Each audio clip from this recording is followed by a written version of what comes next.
Welcome to another exciting episode of the Andre The Beast Crayton Show. Today, we're going to go into the mindset of a beautiful young lady and her journey in that beast mindset. And the topic today with this story is very unique because we all go through some different parts of our life. Let's call it trauma. But trauma has a ugly way of showing its appearance to us in different shapes, form, and fashions.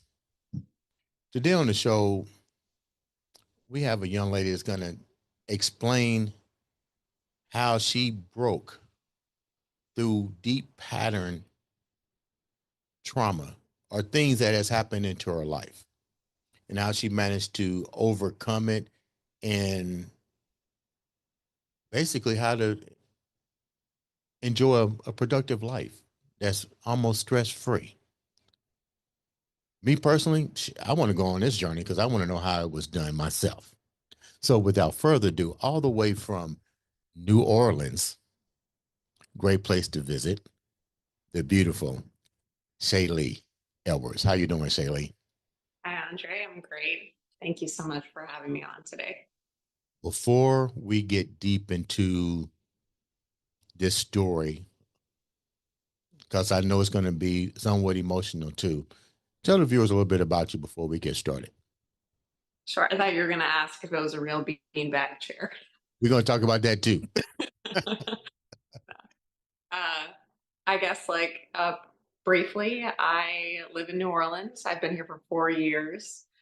I absolutely love to be active and to dance. I'm an artist as well. And I've been on a really rich journey of self-discovery and learning how to translate and share those tools for and with other people for about 10 years now. You talked about your journey begins with a childhood moment where, you know, your father had some emotional problems, emotional trauma, so to speak.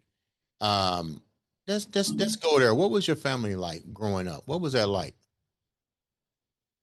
Yeah, I think that um, similar to a lot of people who are exploring themselves, I found that my parents, my father particularly, was downstream from several generations of poverty and violence and abuse. And my siblings and I were on the front line of, I'll say, like the brunt of that. And it looked like him having a lot of mental and emotional challenges that created a really chaotic environment for us. When you say, give the viewers a little bit of idea of what it was like when you mentioned, and more importantly, how old were you when you start to really recognize the behavior of your father that started to resonate with you? Because when you're a kid at certain ages, you really don't understand exactly what an unhealthy behavior is like when it comes to parents, because you're still dealing with your brothers and sisters and cousins. So that's, you know, a different ballgame. But this is your household, your, you know, your father. When did these behaviors start to resonate and started to affect you and your siblings? Yeah, and I think that's a great point. You don't see your own water, and that's kind of how deep patterns perpetuate their effect. You don't recognize what you're doing because you've always done it, whether that's adapting emotionally to somebody or accepting less than makes sense. And so it took me probably, oh gosh, I had to rail my head against a bunch of things until I was like, you know what? I better pop the hood and look and see what's happening on the inside. So I think around 2016 actually was when I turned to face it directly and made it pretty much the focus of my life until I could feel satisfied with a new version of myself and my relationship with the world. What was happening in 2016? What was that I awakening? was making interesting I was making interesting choices. And so just a pattern of um, pain through romantic relationships, and I was having trouble getting a foothold financially, and it wasn't through lack of desire or lack of ability. There just seemed to be this continuing disconnect. And let's go back to your father for a minute. How was his behavior impacting yours? Well, I guess like I think the most long-standing effect had been on my expectations around stability and emotional availability. Mhm. So he, being an alcoholic, being bipolar, created an environment that was very unpredictable. And also the way that he dealt with how he felt was blame. And in that sort of dynamic, being a bright young child, I sort of derived like, I must not, this must be who I am. And that's when we're looking at deep patterns, that's the deepest as far as I can tell, which is identity. Where was your mom? My mom was on the other side of the state. They divorced when I was 5, and my dad was able to get full custody of my sister and I. Your dad was able to get full custody of two daughters, and I guess they didn't do a test to determine if he had any illnesses. And I guess at the time you might have been too young to even talk to the courts about anything that you really probably wasn't even familiar with that was going on in the house to begin with. Well, I'm from a pretty small town, and there were the judge was familiar with some other members of my family, and there was some power pool in place, and that was the way that the custody fell. And my dad also was very brilliant in many ways and very articulate and can be very charming at that time. And so I think a lot of people deal with it. You said it yesterday with narcissistic type tendencies. And I think you gotta be careful with that word because you staple it on things and you might miss what's really there. So I put that on it gently, but it did look a lot like manipulating the narrative. Did Very anybody convincing. did anybody outside of your family structure see what you and your sisters were going through? You know, you would think I had some friends' parents who did, but again, my dad was very convincing in other ways and could just kind of tilt it or turn it so that the light hit it in a way that things could continue. How was you able to adapt, you and your sister, to that situation? And what kind of were you guys being? Was your father more of it? That let me rephrase this: was the environment more physical? Was it more verbal? Was it, how was the the trauma inflicted on you? Basically, what I'm trying to say. Did it come from all angles? It was primarily mentally and emotionally. And I think that adaptation wise, we handled it differently. So I'm very intuitive. So when I'm working with somebody or even with myself, what I found is there's this incredible high side to your adaptations that if you can learn to wield them with intention and awareness, they can have an amazing impact. So I think of people who have been through traumatic experience like X-Men, like you mutate. And until you learn how to really lead your mutation, it can be quite harmful to yourself and others. So I was very empathic and able to read people and adapt to and anticipate their emotions. And that's great to survive when you're young. But as an adult, that really narrows the freedom that you claim for yourself. How much you lost your sister? We'll get to that in a minute. How close were you and your sister, and how was it impacting her? I know you had to be close to her. There's a 5-year difference. You're older than her, But I'm pretty sure if you're in an environment that you deem to be unhealthy, how was you and your sister coping together as a team? You came up with a mutation device for yourself. What was what was hers, or did she share with you what hers was? She actually didn't cope as well. And that's, as I told you in our pre interview, she committed suicide when she was 20. And the way that she responded to our environment was kind of seeing it how it was. Mhm. And that call to reality didn't serve her. She didn't play around the pieces that were set where I was willing to sort of yes and the world I was given. And so I think in varying degrees, much of our like Western population does that. You know, we're presented with this collective narrative.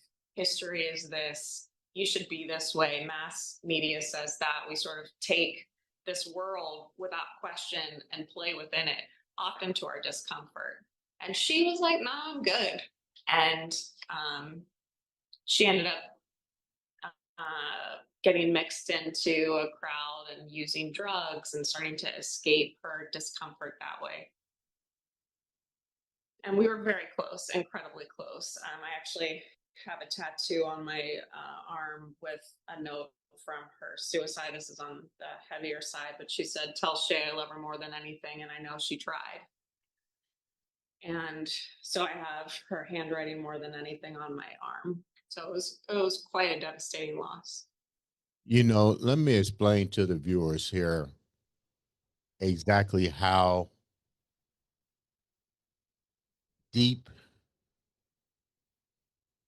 patterns of someone else's trauma can manifest into your reality. And I'm sorry for the loss of your sister. The question I'm trying to come up with, I know this is eyesight, you know, so to speak, but looking back there, she was 20 years old, you was 25. Knowing what you know now, knowing that these patterns have to be broken, what do you think that you could have done or should have been done to help not only yourself preserve the life of your sister, but to also help the one person that really had the trauma, which is your father? Yeah, it's a great question.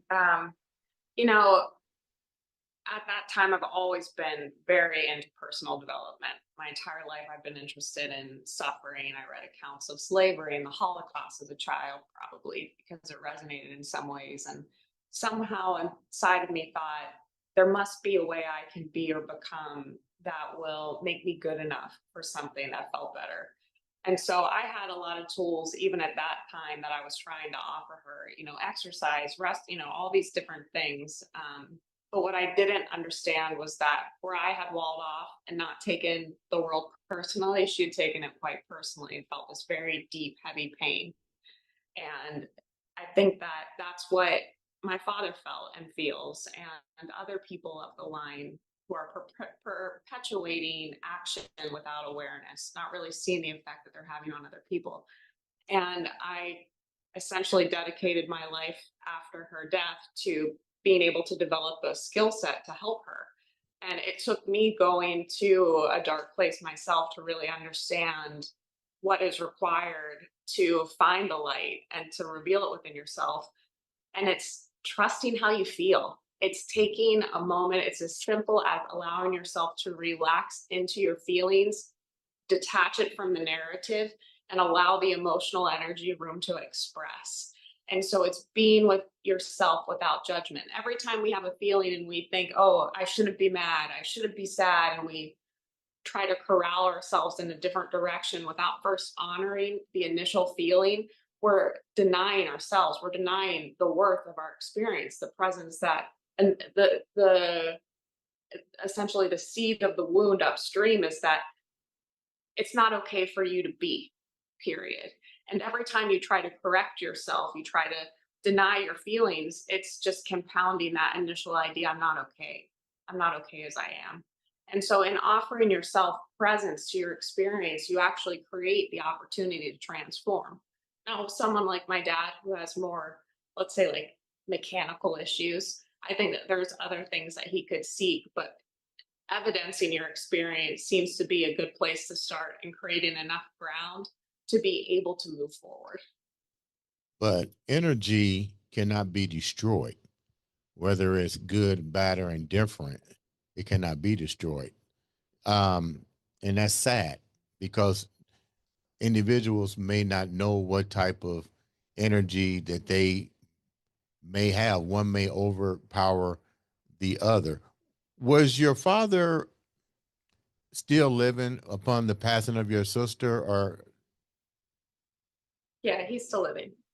what was his?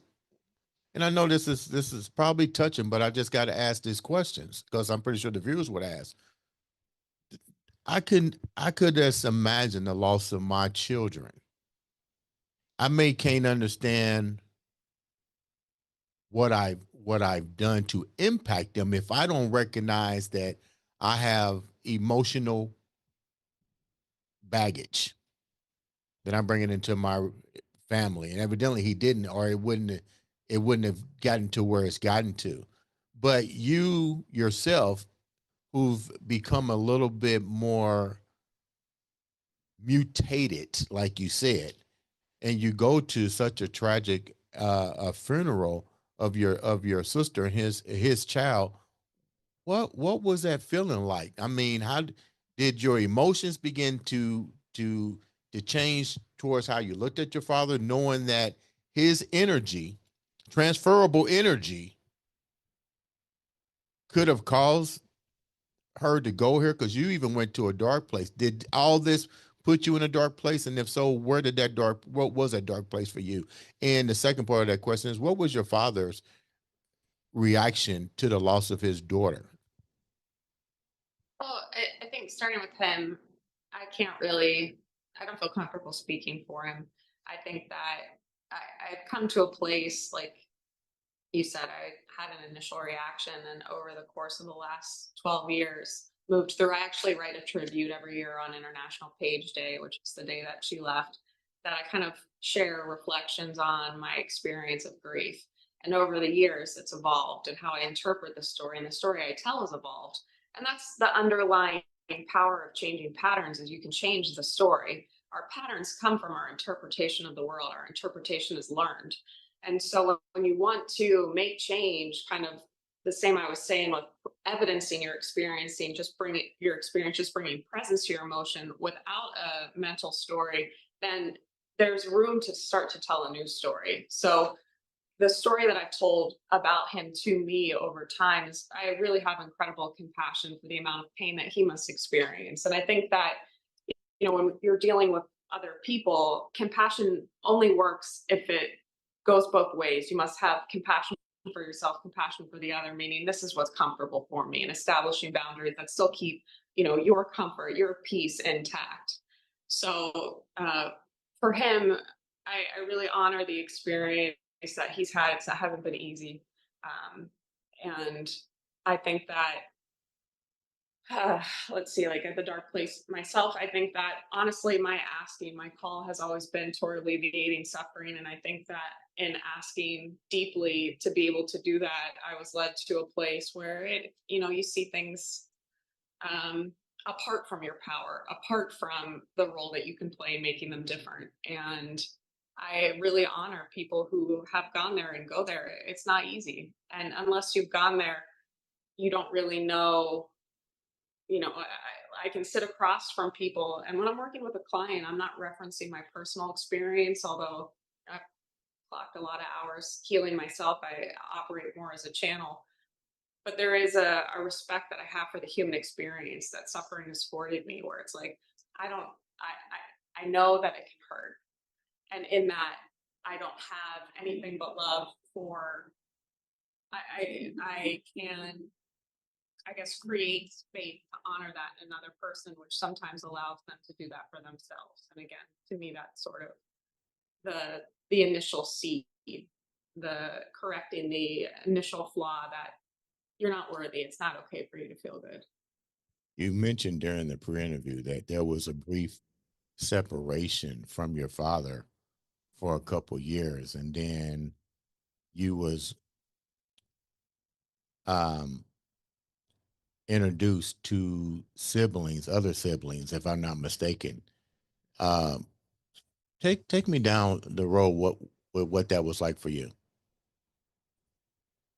Well, so I had a half brother, and I have a half brother, a half sister, and I left home when I was 17. And at that point, he closed the door to connection with them. And so it wasn't until 10 years later that I was able to reconnect with them. And that's actually a loss that got lost. I think that that's why it's so interesting when we're looking at the water. Again, you can't see it. And so at that time, at 17, I didn't have a toolkit to really be with that experience, and I wasn't supported in that externally. So that kind of got shelved so that I could continue living. And with the actual death of my sister, it hit it further. And so it took a little bit longer in the process to really stand and look at that. And even so, like, while we're bringing up these like heavier pain points, I can't say enough that if you're on a healing journey, it's so important not to make it about what's gone or what happened so much as like what's here that you want to be here for. Like, what, and having a whole heart, what does that allow you? Is it, and being open to love and being open to life, what's important about that to you, and really doing your best to keep that in your sight lines rather than looking for all the places that are bruised or broken. You can get lost in the dark. Yeah, you mentioned being lost in the dark. At 17 years old, I mean, where in the heck do you go at 17 years old and knowing that you dealing with what you just that you was dealing with what you was dealing with? I went to live with my mom, and my sister was to come with us, but my dad played a hand in keeping her there. And in honesty, like, I didn't really have a good grip on it's again very hard to see things if your primary practice is rolling with them. So I didn't quite have a good grasp on the, like, let's say, like, how maybe not unusual, like, maybe how intense that experience was. Who reached out to who at 17 years old? Did you reach out to your mom or did your mom reach out to you? My mom actually played a really active role in trying to get custody of us. I guess the entire time we were with him, but that wasn't shared with us as children. Like, he wasn't validating that as happening. So at that point, I had really insisted, like, we need to. I didn't want to leave my sister there, and so before I went to college, I wanted us to go live with her. When you got a chance to be with your mom at 17 years old, what was that like for you with trying to understand what you was going through with your dad? I mean, because that had to be a change. Did she even have any idea of that's how your dad really was? Because usually, if there was a separation that involved custody, there's always two sides to the story. Does that make any sense? So when you go to your mom, was it easy for you to share what you was dealing with your dad, and what was your mom's response to what you was going through? Yeah, she knew who he was, and she is a perpetual, uh, like, she's like a sunflower. She's always looking for where it's light, and so she did the best that she could with the constraints of the system or the situation. And when I left, I similarly just had like a really strong orientation toward forward motion, and so I like just took what I could and moved forward with it. It wasn't until the deep patterns are interesting to me, particularly because I replicated several times over, and one of them is being able to walk into a new situation kind of like disconnected from the one behind me. So that's kind of what I did there. I moved forward and just closed that off. So if someone is working, if they suspect they might be in a deep pattern, again, the first step is just allowing the possibility that it can go a different way and letting that desire kind of like fuel. I drew a little graphic there, but I'll share with you if you're interested. But belief in an alternative is huge. And I think what you're doing is incredible and creating space for people to see overcoming. You know, once you know that it can be done, it kind of like it's a lighthouse on the shore. So showing instances of people overcoming things like that's real, that's life. And knowing that it can be done makes it possible for others.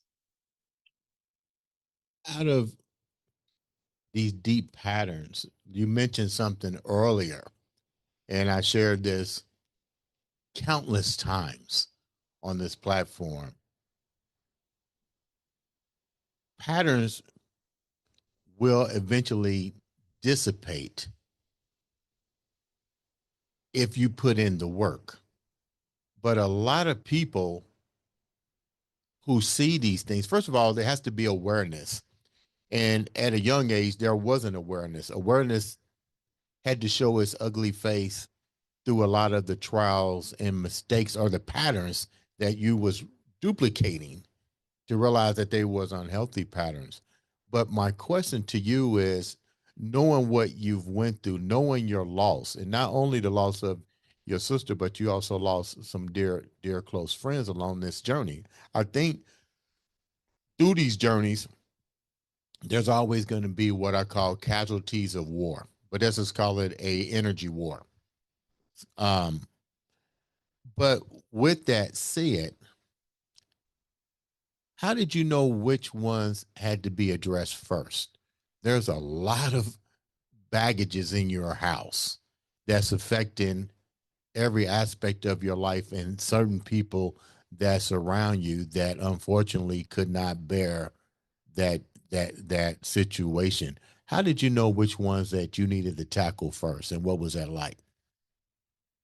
Yeah, I think, you know, where knowing where to start, it's kind of like when people look at the world right now, there's so many things that aren't quite working. So it's almost without knowing of like it's overwhelming. And so I think that's why people sit back from it or they're wait until they're pushed into it. And I think that really love, as cheesy as that is such a great place to start. Where do you want to grow?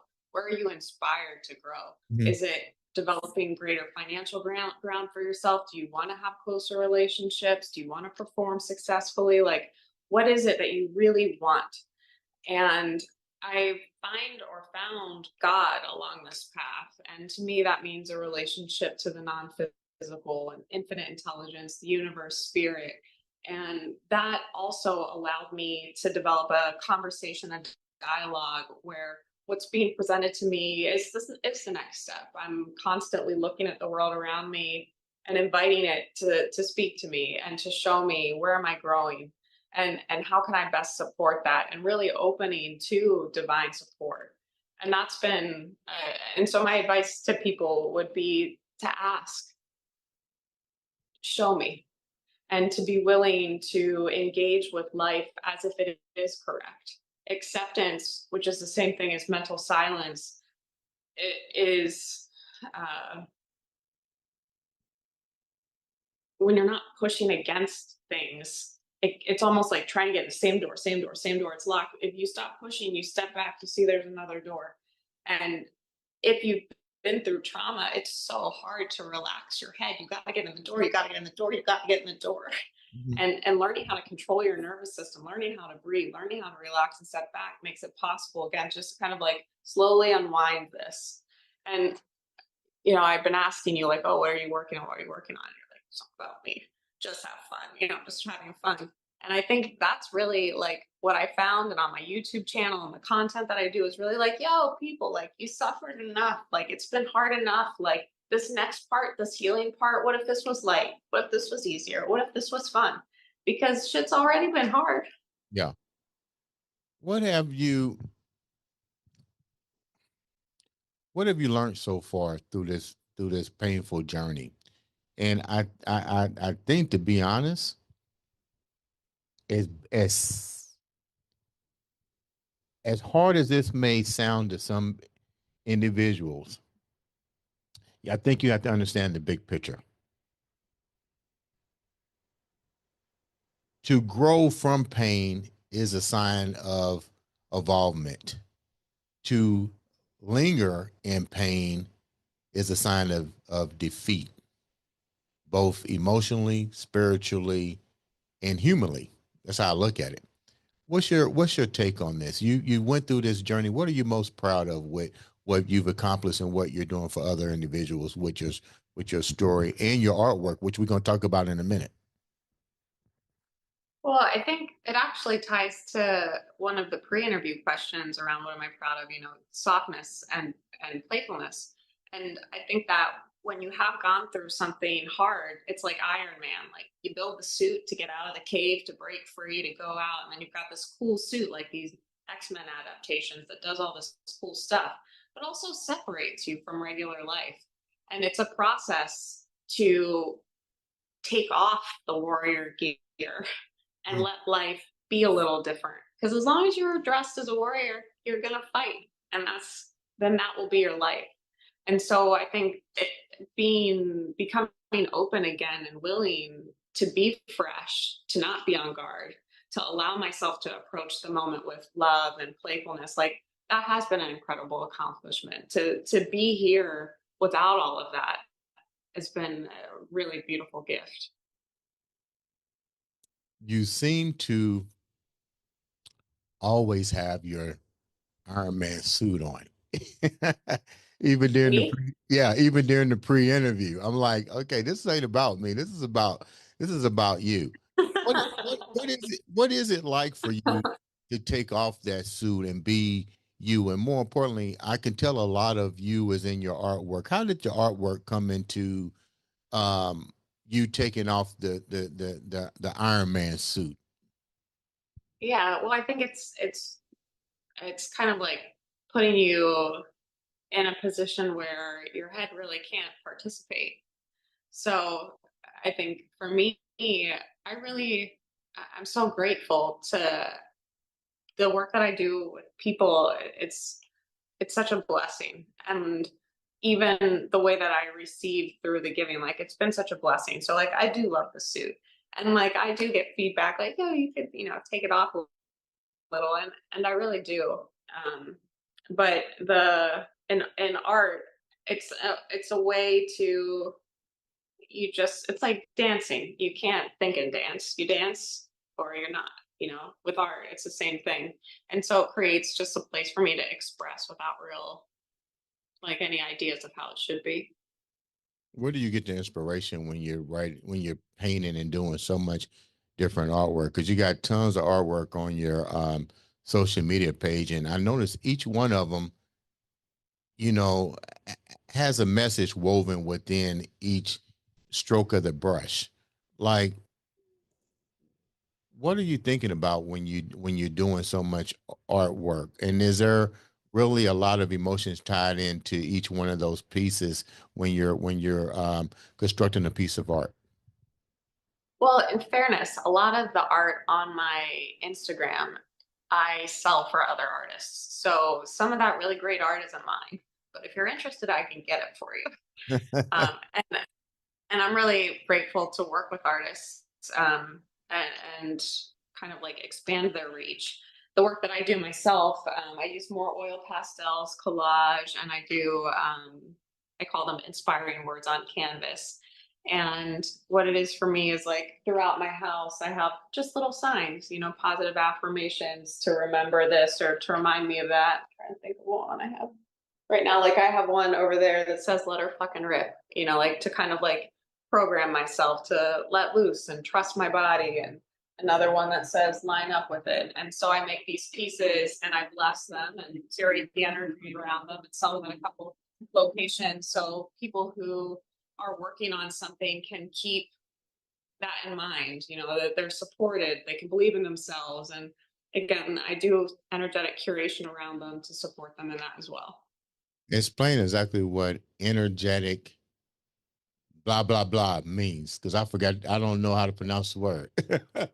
Of curation, it's kind of like, if you get holy water, Yeah. it's like it's been blessed And so the journey that I've been on has been very purifying and cleansing and brought me very close to God. And so I've been really grateful when I'm working with clients. It's energy healing, energy work. And so when I'm creating art, my intention goes around it to support whatever the initiative is. I probably hold on a sec.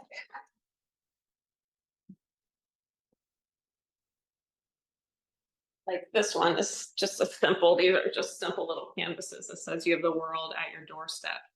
And the back says knock knock, it's yours, and keep it tight, keep it right. These are again just like little casual pieces, but um I will put intention, bless it, so that when somebody resonates with that as something that they're trying to remind themselves of the opportunity that's present to stay focused, just sort of support them in that. You mentioned your journey has brought you closer to a higher power in your life. Explain that a little bit. And how do you Uh, know it's brought you closer? yeah, that's such an interesting thing to unravel. Uh, I guess it's experiential. Um, I, because of my ask to help with suffering, I really spent a lot of time exploring the mind. I think I told you yesterday, I spent several years just in pretty much silence and contemplation, and learning to discern like different thoughts, feelings, where are they coming from, what do they mean. And with God, I sort of found like lifting up all these layers of thought, like under it is this vastness that we're all connected to and expressing from. And as such, I find like the best metaphor is like the human body. You know, my hand is separate from the body, but not really. And as such, it befits the body that the hand is great. You know, so God wants me to be well, to do well. It's good for the body. And allowing myself to relax into receiving that support and those resources. And just there's I guess like I've done a lot of experimentation, and I find that when I let that possibility exist, like life really is easier. It feels different. And so ultimately at the end of all of it, what I was left with is thankfulness. And I think you see that in people who do overcome challenging things, whether they're in a wheelchair or have cancer, or, you know, what you have left, you're so grateful for because you know what it is. And so I think too, it's just a relationship of love, like unconditional love of life. Like, thank you. Like I am. You deal with a lot of people. What do you find is the most common thread that these individuals that you've come in contact with and that you work with all have in common as it pertains to their trauma and their recovery? Oh, yeah. Uh, I guess it's lack of trust in self or lack of trust in life. How do you get them past that? Well, I show them that it's sort of uh, silly to think that way. So a lot of the beliefs that hold us in place are like that elephant tied to a plastic chair. You know, it started out tied that way and then it stays there because it thinks it can't move. So with clients, really all I'm ever doing is illustrating the unreality of some of the stories that they tell themselves. What would you like to see change? You witness loss. You've witnessed emotional instability. Um, you witness growth and development. What are some of the things that you like to see changed in today's world? Oh man, that's like my primary thing. I'm like this idea of a nicer world. We have so many resources, so many brilliant minds, so many possibilities. What I would love to see, let's see, I guess uh, primarily kind of like an evolution of self-respect where somebody can come to again like honor their personal experience in such a way that they then learn how to honor someone else's, and through that hopefully some more productive conversations on how we can use resources or navigate competing interests, some more cohesive collaboration because we're all in this together. Why do you think there is let me go back. How hard was it for you to forgive all of the wrongs that was impacted on you? Oh, that's a good question. Well, I think that the hardest one to forgive was myself. And it's sort of ironic. I have a lot of content I've written and created around how we're essentially programmable flesh machines. You get ideas, you live out your ideas, but you're not your ideas. And so it took a lot of work for me to really accept that while I have ownership of what I've done and the power to make new choices, it's a process. And it doesn't serve me to be uh, when somebody holds themselves in guilt and shame, it has actually an ironic and funny counterproductive result. So, in being in guilt and shame and being in unforgiveness, what you think you're doing when you're punishing yourself is making up for what you've done. But really, it takes away from your ability to do better because you're not really here and you're not really available to the information that's here. And so, the best thing you can do for everybody is to forgive yourself.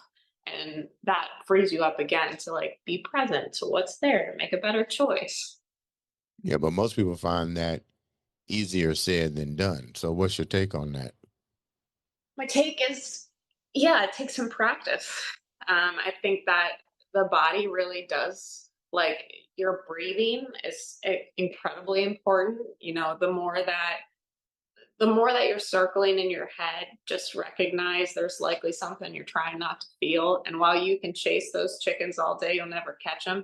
And so, if you can find it in your body and just, again, be with the feeling, be with the experience, don't try to change it, explain it, tie it back to 1955, like, whatever, just be there with it.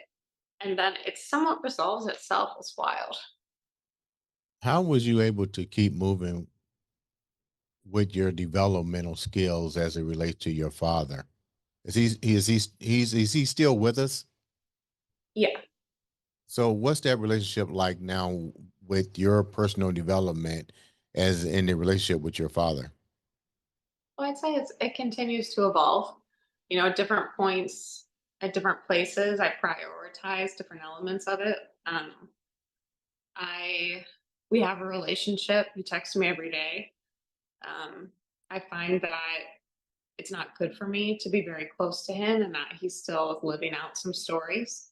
And so I kind of curate it in a way that I'm comfortable, but still allowing, like, he's tried, and I do respect that. When you say he's still living out his stories, what do you mean by that?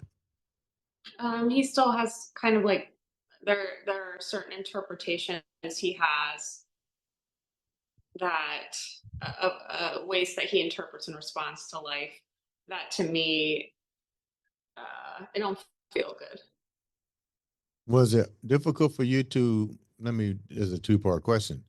Did you ever open up your emotions to your father? And if it was, how difficult was it for you to do that? Because a part of life's journey through this is unleashing that emotional negative energy to some degree. And when you did do it, it had to be both painful and an enlightenment at the same time, but you had to give it to him. So what was that like? Honestly, like, he's a very complex, kind of like nuanced person, and at that time, like, he really wanted to have a relationship with me, and did his best. Like, he really has, you know he's limited, and I think that's important too when we're looking at ourselves and others, like, limits of the system, and be reasonable about what you need to support where you are or to allow where somebody else is. And so he has at different points, like, apologized profusely and taken ownership from the view that he has. Is it different than mine? Yes, but I guess, again, like, I don't know if you can notice, but, like, you're like, "Hey, how about your dad?" And I'm like, "Well, let's steer it this way." Like, you're like, "Hey," and it's because I've really worked. I want to be in charge of my story now. Like, these are things that I've experienced, that I've contributed, that I've done my best to turn into something beautiful and useful. And if I continue to hold on to what created those things, like I don't have room for anything else. And so as best I can, I've come to, you can't do that prematurely. You really have to let everything take the time it takes. But at this point, I'm really grateful to have room to hold other ideas, other things. And that's the messaging I would like to offer people who are going through it, is that like you don't have to live that forever. Like you do have time to have life that you enjoy, but you really like to do that. It's important to put down the things that hurt you.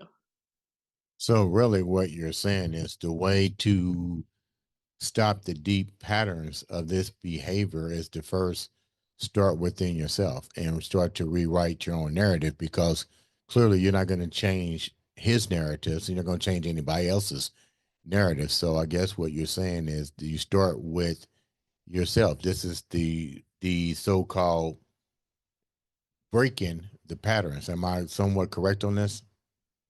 Yeah, and that's why I've come to like I've synthesized all the work I do. Like I teach self-love. And that's basically recognizing, to me, self-love is a momentary choice. This is my personal experience. This moment is my personal experience. I can bring whatever I want into it. There's a lot of momentum of bringing other things or ideas, I think, about how it should be, but ultimately, like this is my moment. And self-love to me is coming to see that it's okay that I feel good, and in allowing myself that, I can do better for everyone. And so, yeah, inside out from the standpoint of that's unconditional love. Like I'm here in life and it's mine.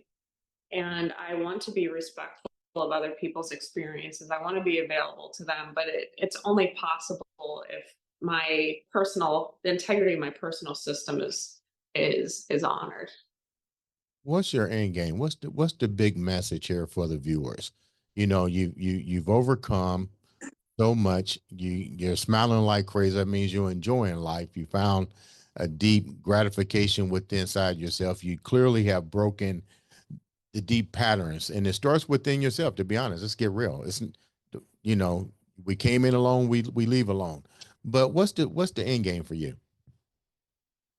Well, I think and again, like, and intuitively, and kind of like pushing for what you're focusing on, fun, like, this is it. Like, all my content, also, not all, the majority of my content also points to like where you're trying to go is right here. What you want to do is feel good here. You can't go back and change anything. You can't go forward and, protect it. Like, this is my end game. This is the moment. Like, my end game is to do the best I can with what I have right now. I call it here and now. Yeah, the here and now, like have a good time. Like it doesn't have to be, it doesn't, like, I think with trauma, you get so used to things hurting that it's comforting. And to be without your pain creates a need for an identity change. And your whole worldview has to shift to accommodate that, man, that whole time it sucked, it didn't suck for everybody. Because I think when you're in trauma, in some ways, the story you tell yourself is this is life. And it's not to say that everyone doesn't, most people don't encounter something, but there is room to be brighter and lighter and to have a more harmonious experience of life. And if you're coming from trauma, that's really hard to imagine, but it's real. What are three pieces of advice that you would give to the viewers who are trying to do what you said, self love, and remove or stop these, let's call it what it is, breaking these patterns? What are the three advices you would give the viewers? That's good.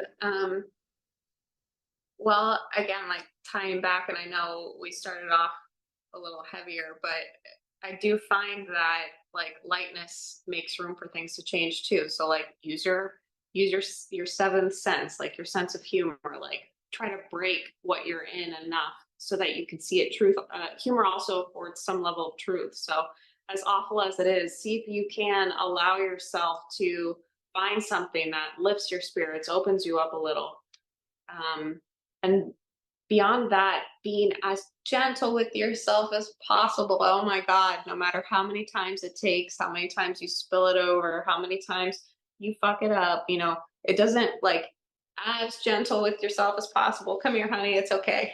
Yeah, it's okay. I know. That was the eighth time. That's okay. Like, come on, come on, come on. And the third one is just minimizing your narratives, because while they seem like you're helping, and particularly true with really bright people who've gone through stuff, you want to understand. You Right. want to understand so you control, and it doesn't happen anymore. And so you create all of this, all files and files and files and files of all this information so that you know what you did, what they did, how did, blah, blah, blah. And the more that you're in therapy, like the more filing cabinets you have. And before you know it, like you're just in this room and you can't see anything. You're just there with your ideas. So like just being mindful that the story that in your head, none of them are it. Life doesn't fit in your head. Life's out here. And just take the story long enough that it takes you to the next place, like trapeze bars. Let go, let go, let go, let go, let go. And to do that, one does have to become comfortable in the body. And that's from the second one, where you're present with yourself. You're okay. That's like the self-hug. Self-hug is like my thing. It's like self-hug is the new self-help. You just breathe, you're right here. It's okay. We're okay. We're okay. Like this is my plan for world peace. Okay. Okay. You're okay. You're okay. That's a good plan too. I hope that they take heed to it and employ it in today's uh conflicting war, world of worlds. Before we leave, how can the viewers reach out to you and support what you're doing? Thank you. Thank you. They can find me at habitbook.com, or I'm on Instagram, Shaylee __ Edwards. And from either of those places, you can find all of my links. Shelley, thanks so much for coming on and sharing a beautiful story of beautiful, let me call it what it is, self-love. That's just pretty much what it is. A beautiful story of self-love.